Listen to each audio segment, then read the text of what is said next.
Hollywood, California, Monday, June 8th.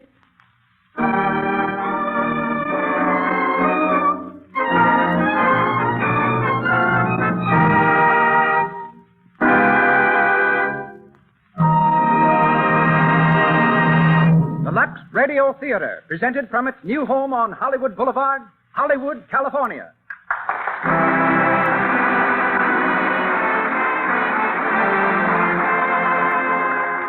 Lux presents Hollywood.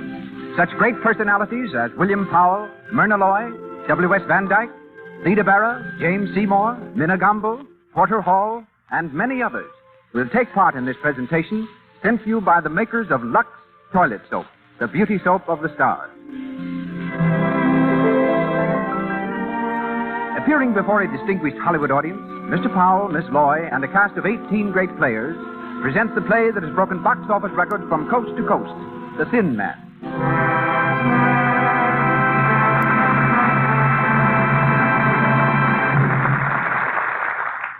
And as producer tonight, we present the director who did The Thin Man on the screen, together with such triumphs as Naughty Marietta, Trader Horn, Rose Marie, I Live My Life, and countless other smash hit pictures. Mr. W.S. Van Dyke. Mr. Van Dyke.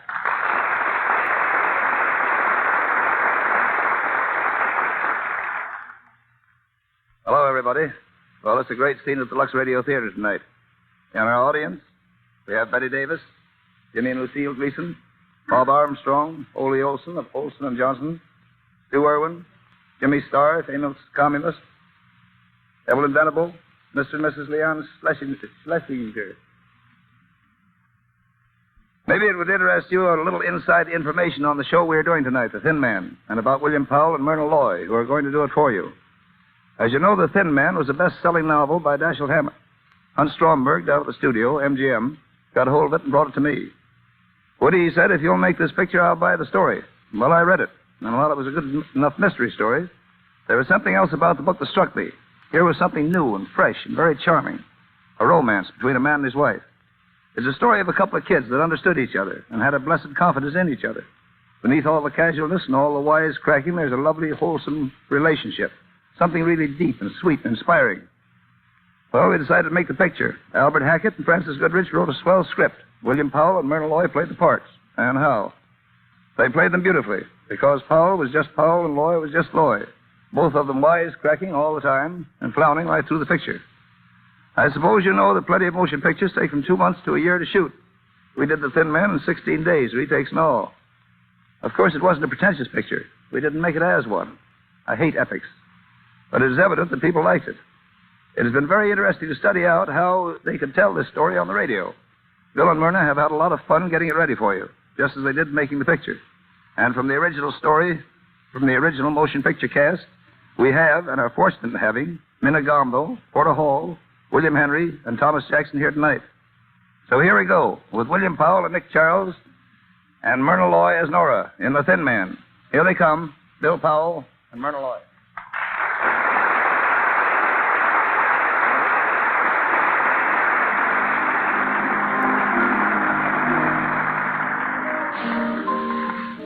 We're in a fashionable cafe, Montmartre, New York City.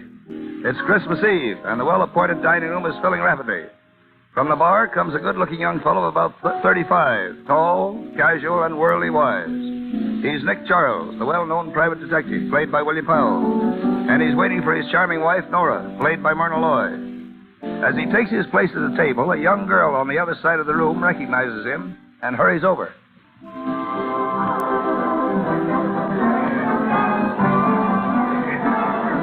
Pardon. Aren't you Mr. Nick Charles, the detective?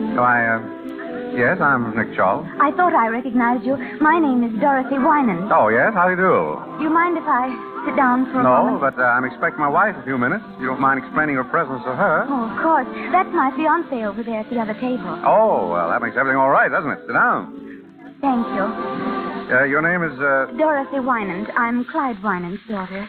Clyde Winans. Oh, yes, of course. Your father was having some trouble about one of his inventions a few years ago. I handled the case for him. I know. That's why I want to speak to you now. Oh. Well, I'm not practicing anymore, Miss Winans. You see, I've retired. Please, Mr. Charles. I need you. Oh. What seems to be the trouble? It's Dad. He went away about 3 months ago, and I haven't heard from him. Not a word. I'm worried sick. Oh, I wouldn't if I were you. After all, he's an inventor. He gets an idea he wants to work on. It's only natural that he should hide away somewhere. He's done it before. Yes, but never for 3 months. Did you see him before he left? No. Mr. Macaulay was the only one he spoke to. Well, Macaulay and Julia Wolfe. She's Dad's secretary. Julia Wolfe. Yes, I believe I met her. Macaulay is your father's lawyer, isn't he? Yes. His lawyer and his secretary both speak to him before he leaves, but no one knows where he went. He wouldn't tell them. What about your mother? He wouldn't tell her either? No. Mother and Dad aren't... They haven't seen each other for some time. Oh, I see. Well, I don't know just what I can do for you. Why don't you speak to Macaulay? Maybe he's heard from your father and has forgotten to let you know. Oh, well, I'll call him now. That's the girl. Let me know how it turns out, will you? Of course. I'll be back in a few minutes. I'll be here. Madam, you can't bring that dog in here. Dogs aren't allowed. I'm sorry, madam. I'll be here. Aster. Aster, come here, boy. Here. Down, boy. But, madam, down. it isn't only your dog. We allowed everyone. Oh, here you are. Aster. Quiet, Aster. Quiet. Hello, Nora. I hear you brought the dog. I didn't bring him. He brought me. I think the doorman's mad, Nick. Madam, I'm afraid you'll have to take the dog outside. It's all right, Joe. It's my dog and my wife. You might have mentioned me first. But, Mr. Charles, are you sure that Of course I'm sure. He's well trained. He'll behave himself. nobody might bite someone? Oh, no. Only me, Joe. He only bites me. Yes, he's fussy about what he eats. Go ahead, Joe. I'll be responsible for him. Very well, sir. If you say so, sir. There you are, my dear. See what an influential husband you've got? You do stand in the doorman. Mr. Charles. Oh, yes, Dorothy? May I introduce my fiancé, Andy Reed, Mr. Charles? How do you do? How do you do, sir? Any luck, Dorothy? Yes, he's just around the corner. Your father? No, Mr. Macaulay. We're going to see him now. Oh, fine, fine. Nick? Yes, my dear? Oh, I beg your pardon. Miss Wynant, Mr. Reed, my wife. How do you do? How do you do? I'm sorry we have to rush, but you'll excuse us, Mr. Charles. Of course. We're at Normandy for a couple of weeks. Why don't you drop around? Thanks, we will. Goodbye. Bye. Goodbye, sir. Goodbye, Mr. Charles. Goodbye. Pretty girl. You like blondes. You got tights? Only you, darling. Lanky brunettes with wicked jaws. Who is she? Dorothy Wynant, daughter of Clyde Wynant. I worked on a case for her father. Some nut wanted to kill him. Charming. What's the matter now? Wynant disappeared. I was afraid something happened to him. Has anything happened to him? My darling wife. How do I know? Funny, though. That secretary of his ought to know something. Secretaries usually do. Who is she? Julia Wolfe. Smart girl, Julia. I always suspected she had some kind of hold on Wynant. That's why he kept her on. Maybe you ought to give her a ring. What for? Oh, just to say hello. Maybe. Want a nickel? No, I've got one. I'll be right back. Hello? I want Skylar, 40962. No, Skylar. That's right. 409.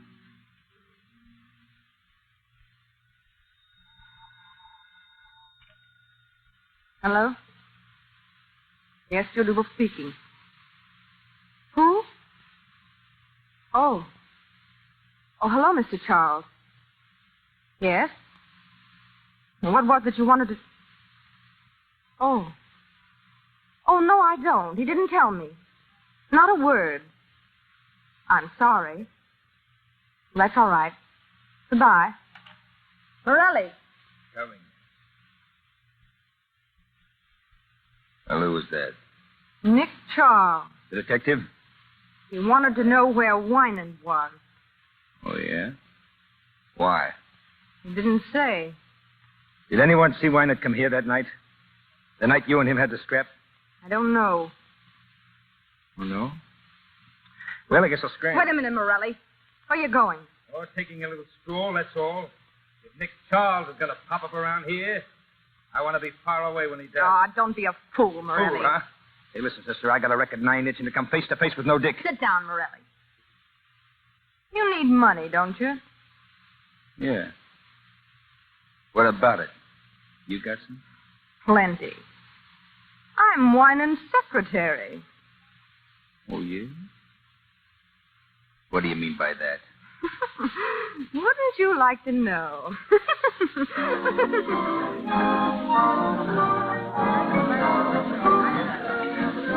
Your friend Pierre serves good dinners, Nick. Mm-hmm. All right.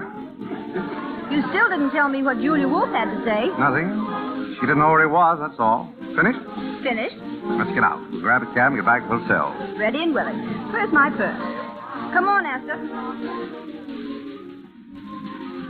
Joe, call me cab.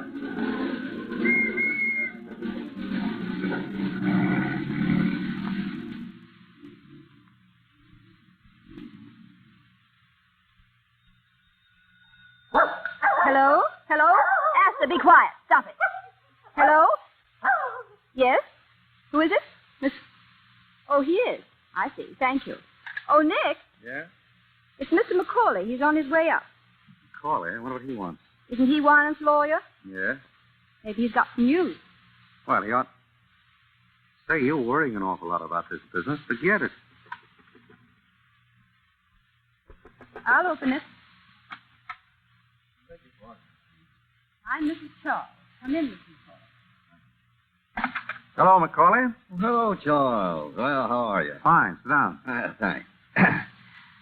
Dorothy told me you were here. I took the liberty of coming to see you. Of course.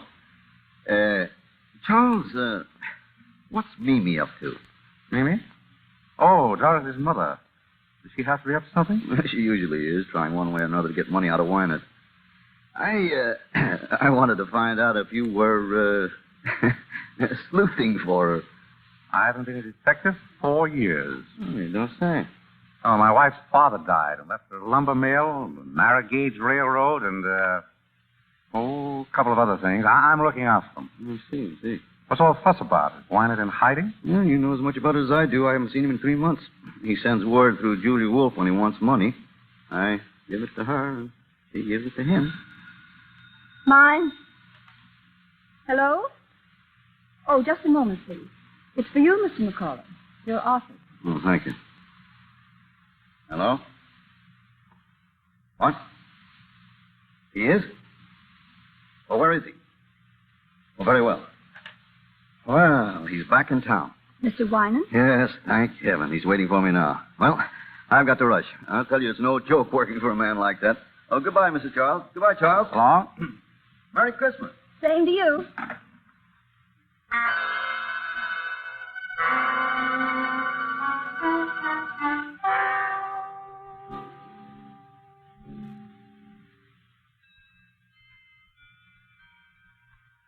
$11:30. Almost Christmas, darling. If that's a hint, you can drop it. You get your present at breakfast, not a minute before. Beef. You know, Nick, I've been thinking. It's funny the way Winans popped up all of a sudden. Yes. Wasn't it? You think there's anything behind it? Why should there be? Well, I don't know. It just strikes me as being funny, that's all. You're nearer than I am, darling. Hello? Speaking. Oh, hello, Dorothy. What? What? When? Oh, I see. Well, yes, of course I'll be here. What is it, darling? Darling, what is it? Julia Wolf has just been murdered.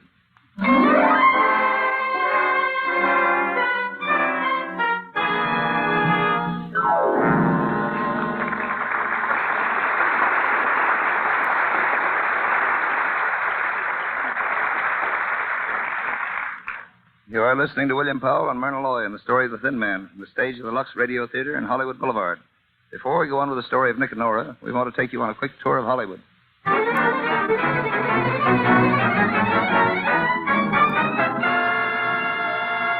Lobby of the Hotel Roosevelt, where stars and newcomers gather. A young actress just breaking into pictures is telling her friend of her success. Well, there's one thing. I've got one of the best managers in Hollywood, and that means a lot. Oh, but the rules he's laid down for me.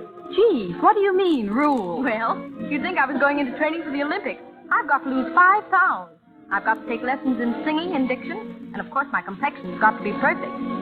I've got to be more careful than ever not to get little blemishes or enlarged pores and what they call cosmetic skin.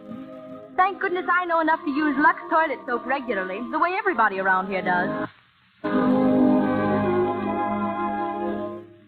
9 out of 10 beautiful Hollywood screen stars use Lux toilet soap and have for years. Here's what the famous Claudette Colbert has to say. When I tell people how simple my complexion care is, they always seem surprised. I use cosmetics, of course, but I always use Lux toilet soap to guard against cosmetic skin. It's easy to keep skin lovely my way. And now, on with the show of the Thin Man.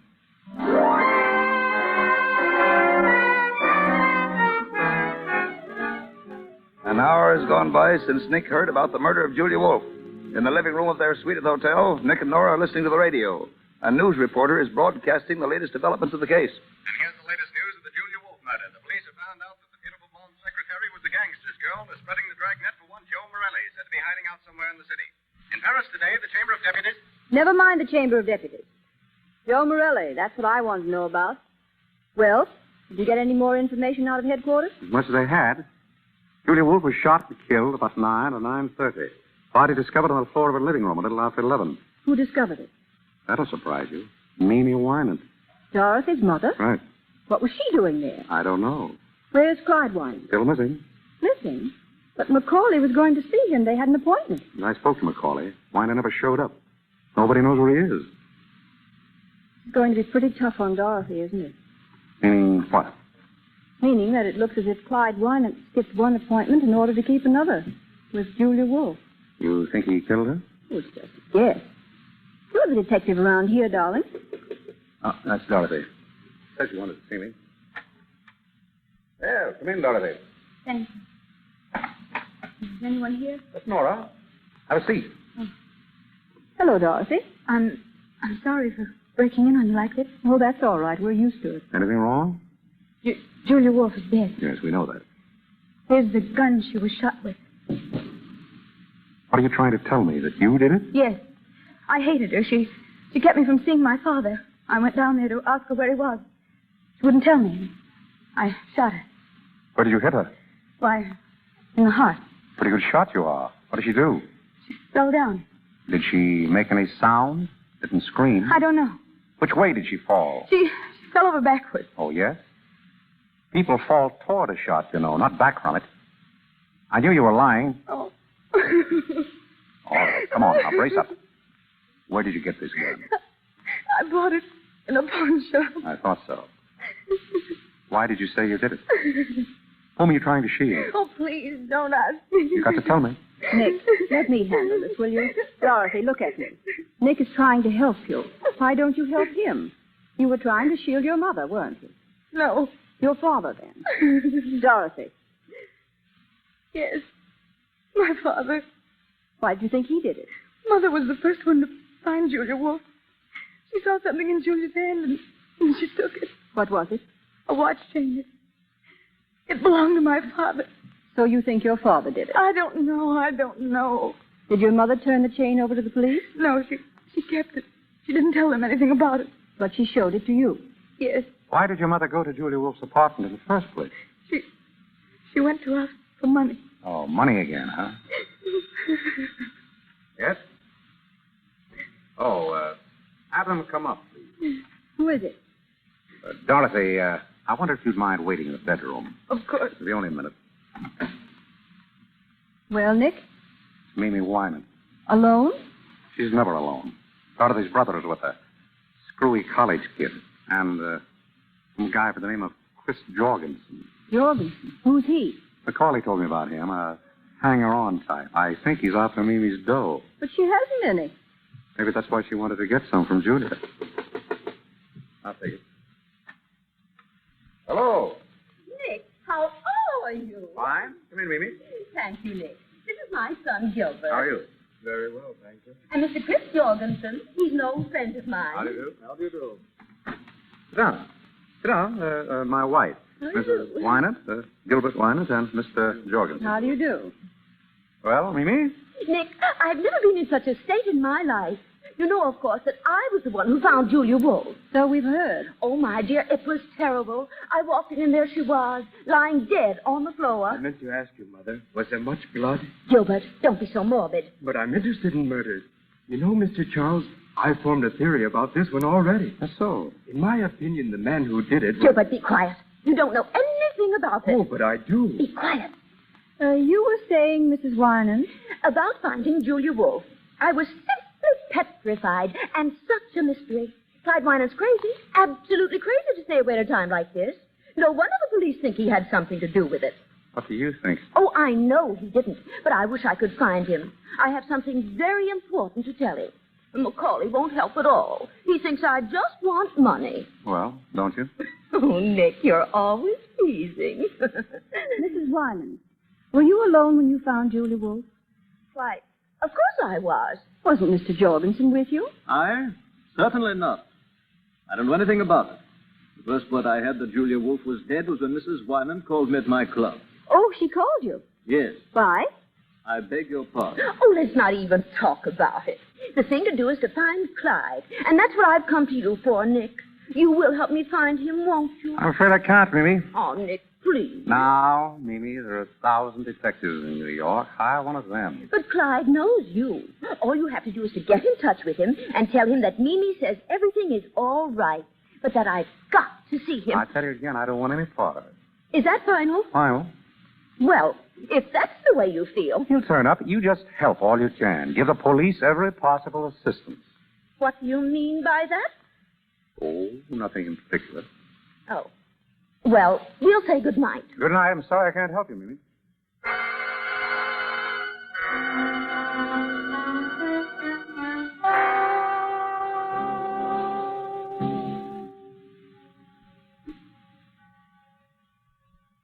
Hello. Is this the Normandy Hotel? I want to speak to Mr. Charles. Yeah, Nick Charles. Hello, Mr. Charles? Say, I'm sorry I woke you up. But, Mr. Charles, I'd like to lay a proposition before you. It's about the murder of Julia Wolf. What's the difference who I am? Wait a minute. All right. Wait a minute. Don't hang up. I'll tell you who I am. But you got to keep it under your hat. I'm Al Nunheim. Yeah, Nunheim. Now listen. I know who murdered Julia Wolf, see? Sure I do. And I'll spill it to you for $5,000. I'll tell you how I know.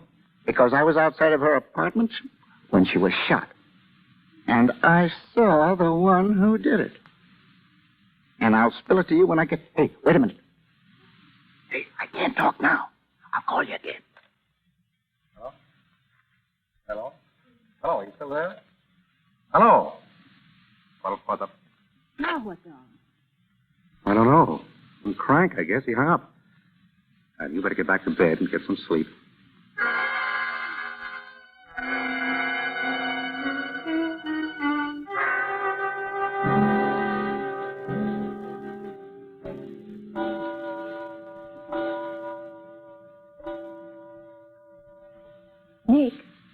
Nick, are you asleep? Yes. Good. I want to talk to you. That's jolly. Don't you think you'd like to go back to detecting once in a while just for the fun of it? Can't you get to sleep? No. Everybody says you were a grand detective. They were kidding you. I'd like to see you work. Tomorrow I'll buy you a whole lot of detective stories. Oh, that poor girl's in an awful spot. There's nothing I can do to help her. She thinks you can. It wouldn't hurt you to find out if you could, would it? Darling, my guess is that Wynant killed Julia and Dorothy knows it. And the police will catch him without my help. Now, please put out the light. I'm tired. Oh, all right. But I'm mad at you. Mm-hmm. Nick, Mm-hmm. did you hear a knock? Mm-hmm. Shut up, Astor. You want to answer it, Nick? Oh, good Lord. All right, stay in bed. I'll do it myself. Well? Mr. Charles here. Yes? I got to talk to him right away. What about? What's going on? What's going on? There's someone to see you, Nick. That's great. I was afraid I'd have to go to sleep. Come in. Yeah. How about a chair, Mr. Stay where you are, both of you. I got you covered, so don't move. A stick-up. No, it ain't a stick-up. I gotta talk to you, Mr. Charles. I want you to tell me something, and I want you to give it to me straight. You get me? Do you mind putting that gun down? My wife doesn't care, but I'm a very nervous person. Thank you. All right, shoot. What's on your mind? You don't need to tell me you're tough. I heard about you. I'm Joe Morelli. I've never heard about you. I didn't bump off Julia. All right, you didn't. I haven't seen her in 3 months. We were all washed up. Why tell me? I wouldn't have any reason to hurt her. She was always on the up and up with me. But that dirty little rat, Nunheim, well, he got sore because she liked me and hated him. So he put the finger on me. That's all very swell, brother, only you're peddling your fish in the wrong market. I've had nothing to do with it. Now, listen. The boys used to say that you were okay, a square guy. Now, that's why I'm here. What's the law doing to me? Do they think I did it? Or is it just something else to pin on me? I'd tell you if I knew, but I'm not in on this. Ask the police. Now, that'd be very smart. The boys would love to have me come in and ask questions. They'd like it right down to the end of their blackjacks. Now, I came to you on the level. The boys say you're on the level. Be on the level. I'm on the level. If I knew anything, I'd... Who's that? I don't know. This is your party. Open up. Open up. This is the police. The police? You dirty two-timer. Look out, Nora. Oh! Give me that gun. You rat, I'll show you. Drop that gun. Drop it. You'll double-cross me, will you? Come on, drop it. Give it to me. Give me the gun. Grab it. Let me go. Let me go, I said. I'll take that gun. Thanks, officer. You almost had me. Get some water, Joe. Nora. Are you all right? Nora. I'm Inspector Guild of the Homicide Squad. You're in a good place, Inspector. Who's that woman on the floor? My wife. This guy shoot her? No, he tried to shoot me. I socked her on the jaw to get her out of the line of fire. I guess I hit her too hard. Nora. Oh. Look at me, Nora. Are you all right, darling? Oh. You darn fool. You didn't have to knock me out. I knew you'd take him, but I wanted to see you do it. She's all right. Okay, Slattery. Take Morelli downstairs. Don't push. I said don't. How'd you people have to pop in, Inspector? We hear this is getting to be a sort of a meeting place for the Winans family. So we figured we'd stick around in case the old man himself shows up. Then we seen Morelli sneak in, and we decided to come up. And it was pretty lucky for you, too. Yeah. Morelli a friend of yours? I never saw him before. What's he want of you? Wanted to tell me he didn't kill Julia Wolfe. What's that to you? Nothing. What did he think it was to you? Ask him. I don't know. I'm asking you. Keep on asking. Oh, so you're going to keep mum, huh? All right, Mr. Charles. I won't bother you tonight, but I'll be in tomorrow morning, and I'll have plenty of things to ask. Good night. Thank you, Inspector Guild. Next time you come, try to stay longer.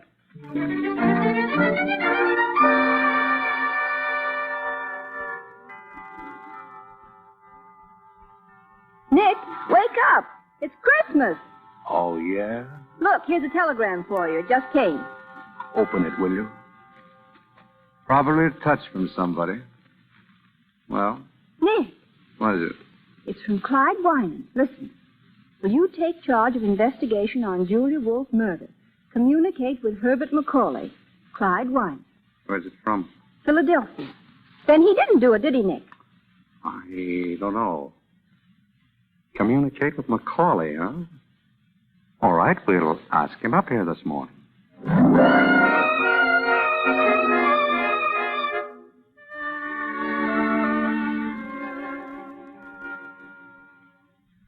There you are, Macaulay. What do you think? He wants you to handle the case. Yes. Huh? Oh. Well, what are the chances of you doing it? Slim. Oh, please, Nick. Quiet, dear. I wish you would, Mr. Charles. Would it help any if I could persuade him to meet you? You might. I had word from Winant myself last night. He gave me a code message to insert in the newspapers in case I wanted to get in touch with him. It wouldn't do any harm. Put it in. I'm sure you could clear this up. Oh, Winant will only come back. It doesn't look well he's staying away at a time like this.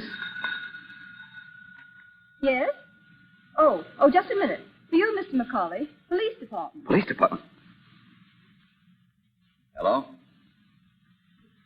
Where? In Allentown. Yes. Well, when's the next train? Right. I'll get that. Well? Winans tried to commit suicide. They wanted me to go down and identify him.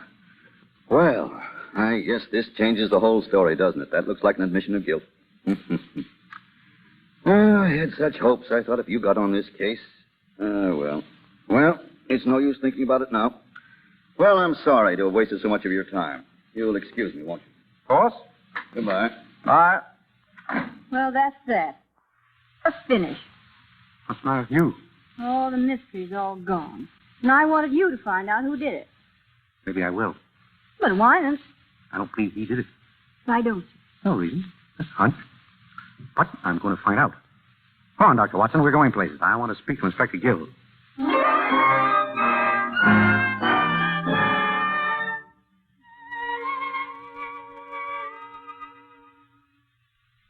Man to man, Mr. Charles. Are you working on this case? Man to man, Inspector Gill, I'm not. But he's interested. I don't mind telling you, I'd rather have you in on the right side. You mean not on Winans' side? I'd rather have you working with us than against us. So would I. It's a bargain, then.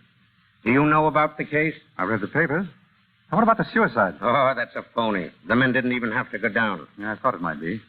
From now on, they're going to think that every thin man over 6 feet with white hair is Winans. Do you think that Winans did it? Looks like he planned something. He shut up his apartment and his shop. But there's nothing yet to clinch it. 50 will get you 100 that Winans didn't do it. Who's your candidate? I haven't got that far yet. I don't think that everything points to Winans. What about the alibis? They're all okay. Mrs. Winans, the boy, Dorothy, Macaulay, even Morelli. What about Jorgensen? Huh? Oh, I'll check on that. Well, I'm afraid this is kind of dull for you, Mrs. Charles. Dull? I'm sitting on the edge of my chair. Frankly, I'm stunned. I don't know what to do next. What about you, Charles? Me? Oh, but I've got a hunch. What is it? I got a call last night. I thought it was from a crank, but I changed my mind. Whoever it was knew something, and I've got a feeling I'll hear from him again.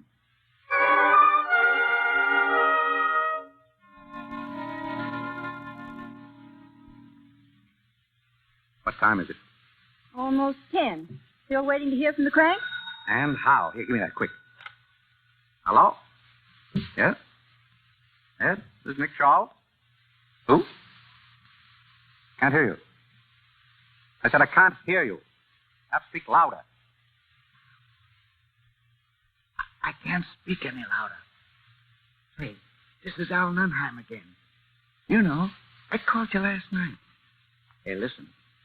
Are you still interested in that proposition? Yeah, huh? All right, then. Now, here's the dope. And get this straight. The man who killed Julia Wolf...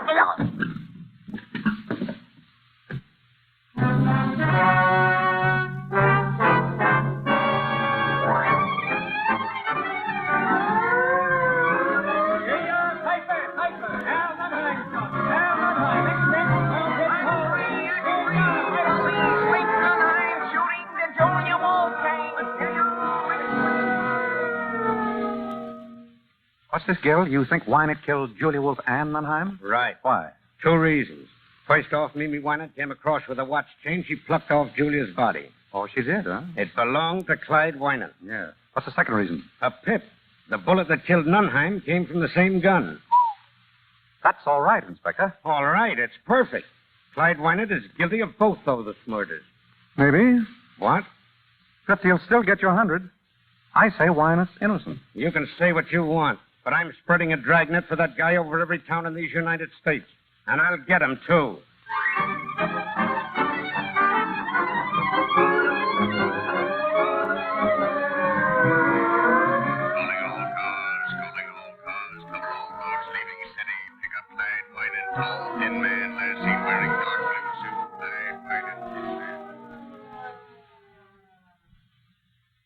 You think they'll find him, Nick? He must be in New York. Probably is. Oh, it's getting me down. I saw Dorothy today. Yeah? What? She's broken off her engagement. What for? Oh, don't ask me. She was a little hysterical. Something about not wanting to ruin her fiancé's life. Daughter of a murderer and all that. Poor kid. Well, see you later, darling. Where do you think you're going? I'm going to take us for a walk. He's just been for a walk. We're going sightseeing, aren't we, Esther? Nick, what are you up to? I've got a hunch. I'm going down to look at Winans' shop. I want to find out why it's closed. Well, why shouldn't he close it? He went away. He went away lots of times when I knew him, but he never closed his shop. I've got a hunch something's up. You mean he might be hiding there? I don't know, but this thing's got my goat. I've got to find out. Nick, I won't have you going down there at this hour of the night. He's a crazy man. He might kill you. It'll be all right. I've got Asta to protect me. All right, go on. Go on. See if I care. But it's a dirty trick bringing me all the way to New York just to make me a widow. You wouldn't be a widow long. You bet I wouldn't. Not with all your money. You dog. Goodbye, darling. Nicky, take care of yourself, won't you? Sure I will. Don't say it that way. Say it as if you meant it. Well, I believe the little woman cares. I don't care. I'm just used to you, that's all. Sure. So long, darling. Come on, Asta. Go on, go on. Goodbye. And call me, darling, please. I'll be waiting to hear from you. Asta, if you let anything happen to him, you'll never wag that tail again.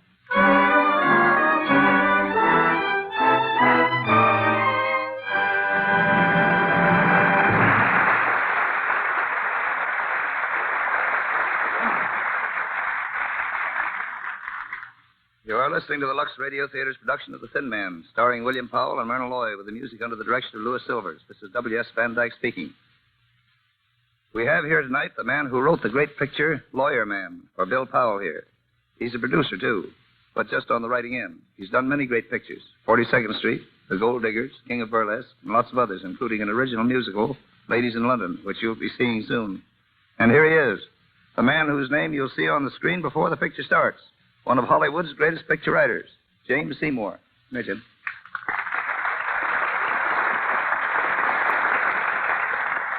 Thanks, Woody. I've been a movie writer for 10 years. That's the first kind word anybody has said to me. Listen, Jim, the average person thinks a movie writer is a fellow that sits by himself at a typewriter, hammers out a lot of dialogue, and hands it in. Would you like to correct that impression? I certainly would. Nobody works alone and by himself to make a picture. It's a matter of constant cooperation between producer, director, technician, actors, and the writers. Some of the best story ideas come out of the conferences. Jim, how many writers would you say there are on an average picture? Plenty.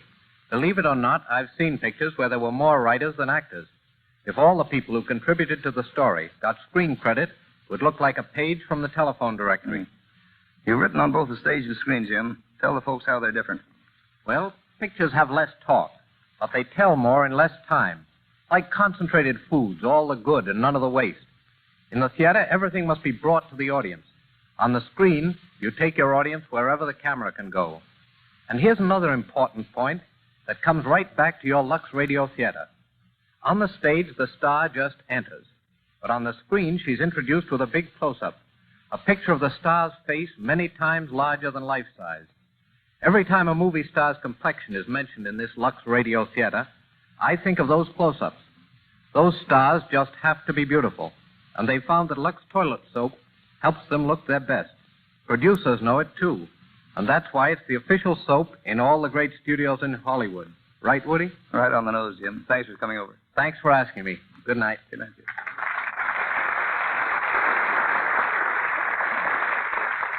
We pause for station identification. This is the Columbia Broadcasting System. The Thin Man.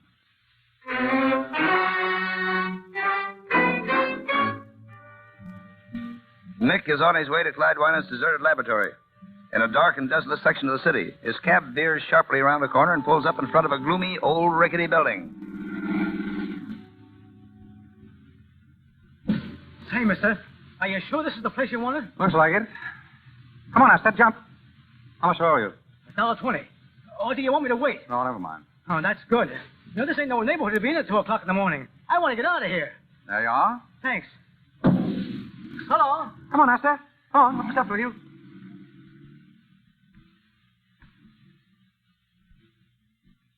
Hello. Nora, what are you doing here? I beat you down. I want to go with you, Nick. Now, listen. No. You're not going in that place alone, and that settles it. Now get out that skeleton key of yours and open that door. I'm here to stay. All right, come on. Test. Darling.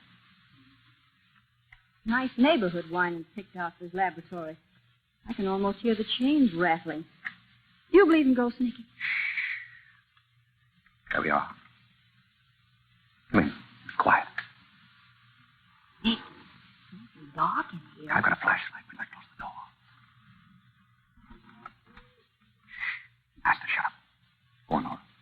way? Straight ahead. To get the layout of the place. Looks awfully big to me. You can't even see into the corners. Don't let the shadows frighten you. Who's frightened? Hold it. What's the matter? This looks like Wynant's work table. More like a slab in a morgue. Look, Nick. There's a cement floor all around. Yeah, probably a lot of weight goes on that table. Come on. Where to now? There's an old desk over there by the wall. I want to take a look at it. What do you expect to find? Oh, if I knew what I'd find, I wouldn't be... Nick. What's it, Nick? Just a loose board, I guess. It sounds like somebody was walking over that way. Oh, just your imagination. There's no one in here but us. No. What about Wyman? This is his workshop. Why couldn't he be hiding out here? What's that? Asta. Asta, come here. Scratching on the cement around the work table. Asta. Stop it. Stop it. Did you hear what I said, Asta? Nick, look at him. He's after something. I've seen him scratch the ground like that when he was looking for... Asta. Nora, look. Look at this. New cement. Listen. Nick. It's hollow. I wonder if I could find something to dig it up. There's an iron bar on the table. I just saw it. Really? Ah, good. Now, if I just knock a hole in that cement, we'll find out what's under there. Oh, Nick, I'm scared. Asta, quiet. Yeah, keep away, Nora. Asta, come here. Once more. There she goes. I'm through the cement. Yeah. Asta, get away from there. Get away. Nick, what is it? What's he after? We must get Inspector Gill here. What's under there? The body. Must have been there for weeks. Oh, Nick. Wait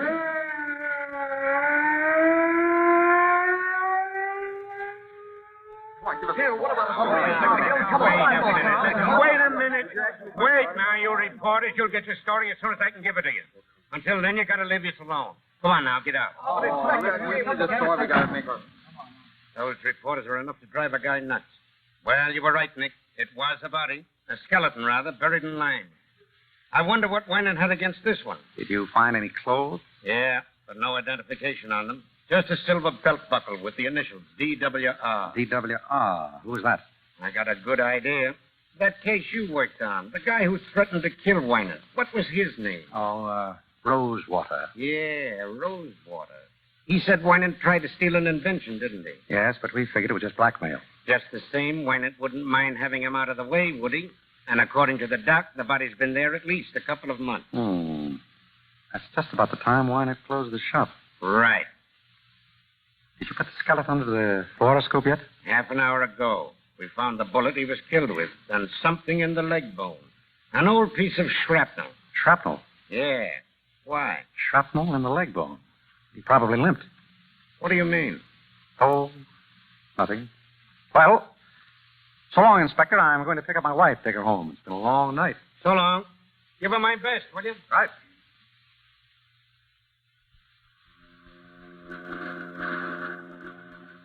Where are we going, Nick?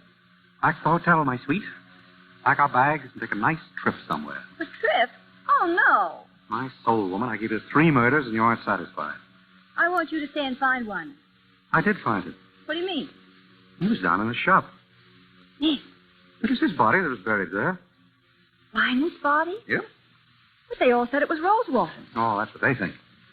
What makes you so sure it's Winans' body? Several things. Clothes, for instance. They were carefully preserved. The body was just as carefully destroyed. The person who killed him counted on one thing, that all skeletons look alike. Well, don't they? Sure. But I remember that Wynant had some shrapnel in his shin. They found it under the fluoroscope. How long has he been dead? A couple of months, anyway. Then he couldn't have committed those other murders. Smart girl. Wynant dead. Does Dorothy know? No, nobody but you. I didn't even tell Gil. Why not? I want to lie low till I get the whole dope. I don't want to go off half-cocked. What are you going to do? I'm going to get the real murderer. I've got an idea. Want to see me take him? Yes. You got a nice evening dress? Oh, I've got a Lulu. Why? I'm going to give a party, a dinner party. Everything from Russian caviar to camembert cheese, an orchestra behind the palms, subdued lighting. What is this? And I'm going to invite all of the suspects. The suspects. They won't come. Oh, they'll come. I'll have Gil issue the invitations. Nick, who's going to be there? Everybody. You, me, Dorothy, our ex-fiancé, His name's Andy. right. Macaulay, Mimi, Gilbert, Jorgensen, and Morelli. Oh, darling, what a lovely party.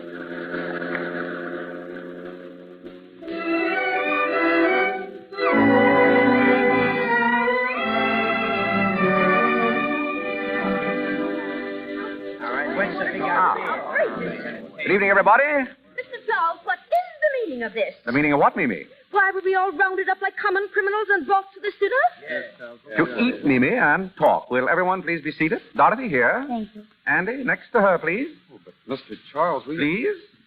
Very well. Mimi on the other side of Andy. Mr. Jorgensen over there, please. Very kind, Mr. Charles. Not at all. Mr. Macaulay next. Of course. Morelli? What? Right where you are. Now, say, listen. Sit down. And Gilbert, you can sit just opposite Mama. Mr. Charles, I have a theory. We'll listen to it later. Inspector Guild, you and your men will stand by the door, please. Sure. Fine. Now, Nora, if you'll sit here by me. Delighted, Mr. Charles. Pleasure, Mrs. Charles. Now, we're all ready to begin. Will you please pass the celery, Mrs. Wynant? No, I will not. I demand to know why we are here. Before dinner? All right. I've got some important news. I've seen Wynant. You've seen Papa? Level? Certainly, I mean it. That's nothing. I saw him myself Yes, Mimi? When? last night. He came to see me in my apartment. Oh, did he? What did he say? He didn't say very much. He wanted to know how I was and how the children were. I'm afraid you're lying, Mimi. You see, I really did see Wynant last night. Are you kidding? No, Why didn't you tell me? Why didn't you hold him? because I found out for certain that he didn't commit the murders. You know that's Wait a ridiculous. minute. Let him have his say. Thank you. Morelli, you knew Julia. Was she jipping Wynant? Taking dough on the sly? Well, she don't say she is, but I figure she is, yeah. Thank you. Now I'll tell you why I know Wynant didn't commit those murders. 3 months ago, Wynant found out that Julia was cheating him and was splitting with some man. He went to find the man, and he did. That man was desperate. He knew that he was caught dead to rights. And at prison, staring him in the face, he took the only way out. He killed Wynant. Oh, It's terrible to tell you this way, Dorothy, but your father's dead. dead, He's been dead for 3 months. dead. Oh. Oh, darling, don't cry. Please. Oh. Oh, I know it's terrible, but isn't it really better this way? Oh, Andy. Andy. You'd better take her home, Andy. Yes, of course. Come on, darling. Let them out, Inspector. Oh, open up. Oh, don't cry, darling, please. It'll be all right now. Oh, this is absurd. How can Clyde be dead? You said yourself you saw him last night. So I did. I saw him lying buried in his shop. You mean that body? Was Wynant. Perfectly absurd. And the murderer is right here in this room tonight. He's sitting at this table. What? Who is it? I don't know. But I thought if we all had a little get-together, we might be able to find out. I'll tell you as much as I know. This murderer is a very clever man. He planned the whole thing beautifully. After he killed Wynant, he wired Macaulay, using Wynant's name, and told him to shut up the shop. Then he took Wynant's body and buried it in the shop with another man's clothes to throw us off the track. He even put a belt buckle with an R on it, hoping that we'd think it was Rosewater, an old enemy of Wynant's who dropped out of sight years ago. Morelli. Yeah? Would you mind holding your knife the other way? You're worrying Gilbert. Oh, Nick, if that knife is missing, I'll look for it in your back. I'll help you look. Well, after our hero had killed Wynant, he got a brilliant idea. He realized that he and Julia could still collect money. Wynant was supposed to be on a trip. No one knew where. So our dinner guest wrote letters to Macaulay, signing Wynant's name, so that Macaulay would continue to send the money to Julia. He even telephoned Macaulay. Do you remember Macaulay? The first day that you came to see me. He telephoned that he was in town. Oh, it must have been Wynant. I should have known if it weren't his voice. Oh, he was clever about that. He called when you were out. Now, that same afternoon, Julia telephoned him. She said that you were coming, Mimi, to ask about Wynant. He got terrified. He was afraid that Julia would break down and tell. So he went to Julia and killed her. and left Winant's watch chain in her hand. Maybe, what did you tell me about that? If I ever get... I don't know. The guy that did that to Julia... It makes sense. I hope you're well. Quiet, please. His plan was still working beautifully. The only hitch was a man named Nunheim who had found out something. So our hero bumped him off, too. But our hero overlooked just one item. The telegrams, wires, and telephones were all very well, but no one had seen Winant. So the murderer picked on poor Mimi here to strengthen his case. Mimi is the only one at this table who can tell us who the real murderer is.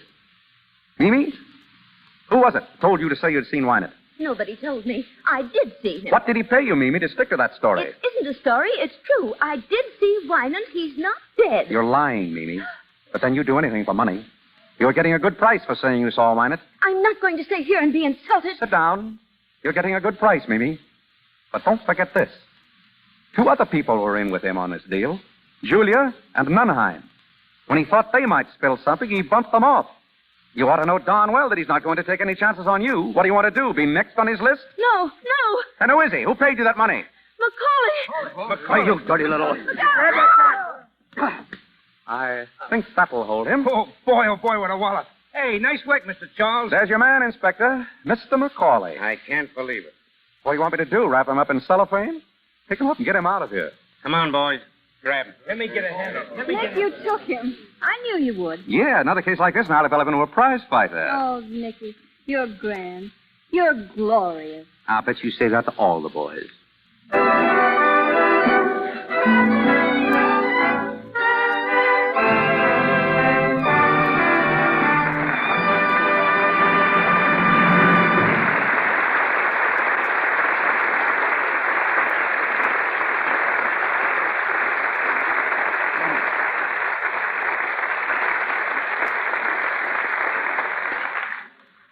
Well, that's that. The story of the Thin Man with William Powell and Myrna Loy.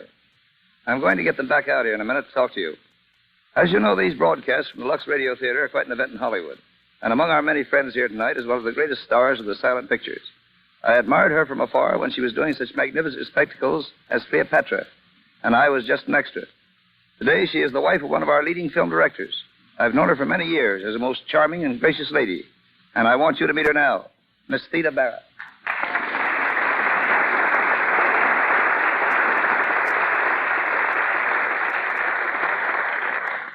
Thank you, Woody. Our Hollywood entertainment has certainly developed amazingly since I was making pictures. Yes, everything's different now. As you and I know, before pictures grew up and started to talk, we had to translate all emotion into pantomime. Oh, you may think you have trouble today, but do you remember the difficulties we had working with a split screen? We had to express jealousy, hate, love, or devotion, all in pantomime, and at the same time keep pace as the director guided us with a 1, 2, 3, 4, just as a metronome guides a pianist. Pantomime has always been one of the greatest of arts. And may I say, Miss Barrett, I have always thought that you were one of the greatest masters of that art. Oh, you're very kind, Woody. We worked awfully hard making those pictures. For instance, in making Cleopatra, we had no research department at the studio. I worked myself for months with the curator of Egyptology at the Metropolitan Museum in New York. It was great fun, though. I understand, Miss Barrett, you're going to make some radio appearances. Yes, I am. And I'm also going to do some motion picture work. No, that's good news. I'm considering an offer now, running through scripts and ideas. Oh, I just hope everyone will be as happy about another Theda Barrett picture as I am. The public has been very good to me in the past. And I know they'll be awfully glad to see you again. I'm sure it'll be a great thrill not only seeing you, but hearing your voice. Thanks, Miss Barrett, for joining us tonight. I'm glad I could. Good night.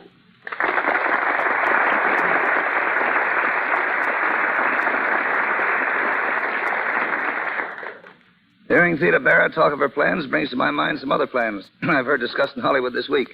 Picture people are talking about Charlie Chaplin's recent statement that he will start work on a new picture very shortly. Miss Paulette Goddard will be starred. Chaplin will write and direct, but will not act in it. A disappointment to many of us. Barbara Stanwyck and Robert Taylor are starting a new picture today, and I'm tickled to death that I got the job directing. It's called His Brother's Wife. Speaking of Bob Taylor, there's a lad who is going places. He's got a great future. And sometime in that future, he's going to do Armand to Greta Garbo's Camille. Bill Powell and Myrna Loy here are interested in the making of MGM's picture, The Good Earth. Louise Rayner, who was with them in the Great Ziegfeld, and Paul Muni of the Stars. And now Bill Powell and Myrna Loy are coming out on the stage. Arise, Bill, Myrna.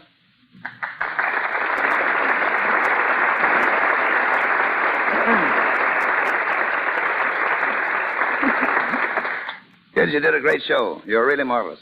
What, no retakes? No property man. Yeah, Bill.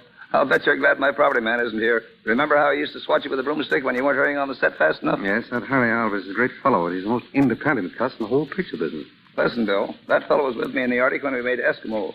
He was with me in African jungle when we made Trader Horn. And after a man has handled crocodiles, sharks, pythons, and polar bears, you can't expect him to be afraid of a mere actor. Yeah, there's only one thing I can never understand about that picture, Eskimo, Woody. How did they tell you from the polar bears? He wore rubbers. I wore a hat. It must be pretty tough, Woody, when you have to plow through swamps, jungles, tropics, and the Arctic. I suppose when you call up and say you're going on location, your wife says, oh, yes, location. Do you want the snowshoes or the snakebite medicine? Unfortunately, she doesn't say that. When I say I'm going on location, she just says, you are not. Incidentally, I thought all about that traveling. I thought all about it when the Lux soap people asked me to do this broadcast. Isn't it funny? In the Arctic, soap is something they like to eat. In the tropics, they use soap for money. And here in Hollywood, soap is something that keeps the stars beautiful. Now, I can see that it keeps Myrna beautiful, Woody, but when are you going to start using that? Nice talk. But I do use it that. And that's no kidding. Anyway, thanks for coming up, kids. Goodbye, Woody. Goodbye. Bye-bye.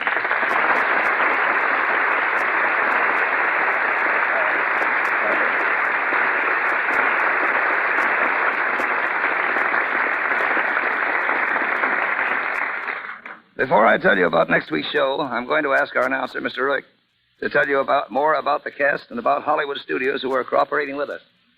Our cast of characters tonight: Nick, William Powell; Nora, Myrna Loy; Mimi, Minna Gamble; Macaulay, Porter Hall; Dorothy, Barbara Luddy; Gilbert, William Henry; Chris Jorgensen, Brett Morrison; Julia Wolfe, Margaret Brayton; Inspector Guild, Thomas Jackson; Morelli, Wally Mayer; Nunheim, Ernie Adams. Our director, W.S. Van Dyke, and our stars, William Powell and Myrna Loy, appeared through courtesy of Metro-Goldwyn-Mayer, as did Mr. William Henry, and Porter Hall through the courtesy of Paramount. The musical director of this program, Mr. Louis Silvers, appears through the kindness of 20th Century Fox. And now, here is your producer, Mr. W.S. Van Dyke. Thanks to all of you in the cast. You did a swell job. Next week, ladies and gentlemen, the Lux Radio Theatre is going to have a great show for you, and believe me, Al Jolson and Ruby Keeler are going to be here to appear in Burlesque.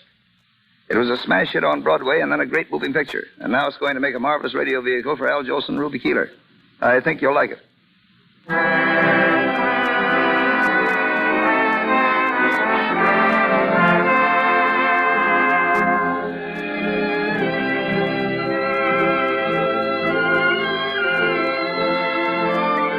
Cecil B. DeMille will return to the Lux Radio Theatre in time to produce Burlesque.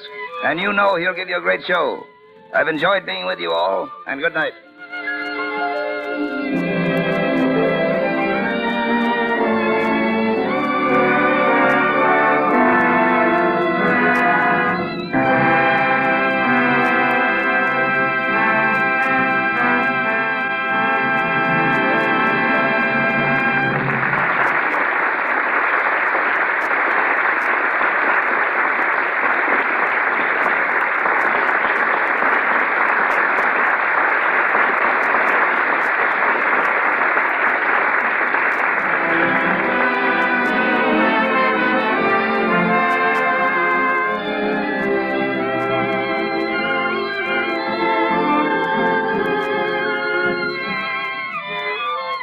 This is the Columbia Broadcasting System.